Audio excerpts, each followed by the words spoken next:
কমার্শিয়ালে দেখুন i5 এর 12 generation, i5 এর 12 generation 16 GB RAM 512 GB SSD সাথে 30,000 টাকা, মাত্র 30,000 টাকায়। 30,000 টাকা। আচ্ছা, এগুলো নতুন লোকাল প্রাইস কত থাকবে এগুলো কিনতে গেলে মানুষ? এগুলো অনলাইনে প্রাইস রয়েছে, এটা 11 জেনারেশন হচ্ছে 63,000। আর হ্যাঁ, গুগলে আমি এটা দেখবো সব স্ক্রিনশট দিয়ে দিয়েছি। অনেকে ভাববেন যে হ্যাঁ তো ভুলভাল বলছে, দাদা ভুলভাল নয়, নিজেই চেক করবেন বুঝতে পারবেন। আচ্ছা প্লাস 12 জেনারেশন রয়েছে 68,000, আচ্ছা। আমরা সেটা 30,000 টাকা দিচ্ছি, খুব বড় হলে 32,000 টাকা। অনলাইন ব্যবস্থা কি রয়েছে দাদা আপনাদের? বাড়িতে বসে ডেলিভারি কেউ কিনতে পারবে? একদম।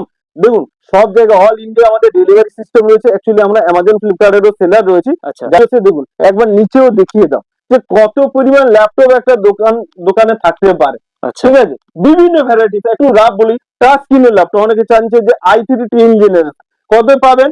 15,500 টাকা। কোথাও কেন, চাঁদনি কেন, বিভিন্ন জায়গায় ঘুরে নেবেন।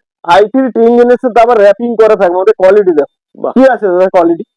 15,500 টাকা, মাত্র 15,500? হ্যাঁ 15,000। ম্যাকবুক দিব আপনাকে 14,000 15,000। দেখুন ওদিকে রয়েছে, এদিকে বক্স প্যাকের সঙ্গে রয়েছে, দেখুন M1 রয়েছে, M2 রয়েছে, M3 রয়েছে, এক ওয়ান ডে ইউজ রয়েছে, একদম ওপেন বুক। আমি আর খুলে দেখাচ্ছি না, ভিডিওটা বড় হয়ে যাচ্ছে। স্ক্রিনে দেওয়া নাম্বারে কন্ট্যাক্ট করলে আপনারা তো গাইড করে নেবেন যদি কারো অসুবিধা হয় এখানে আসতে। অবশ্যই। প্লাস